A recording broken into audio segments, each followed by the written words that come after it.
In today's tutorial, I will show you how to use Outlook tasks as a to-do list. First, open the Outlook application on your computer. On the bottom left corner, look for a small icon that looks like a clipboard with a check mark on it. This is the Tasks icon. Click on it once. This will open the Tasks view.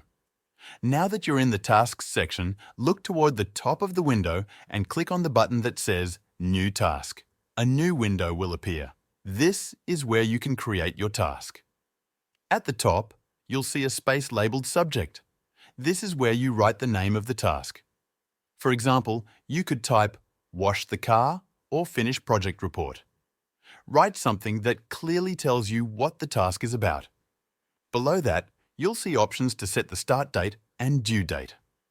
If you want the task to start on a specific day, click on the calendar icon next to Start Date and choose the date. Then, do the same for the due date if there's a deadline.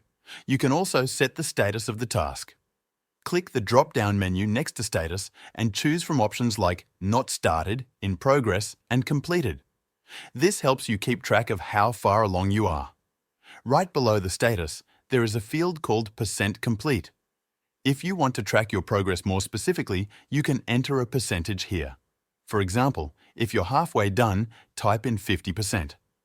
Once you've filled out all the details, go to the top left corner of the window and click Save and Close.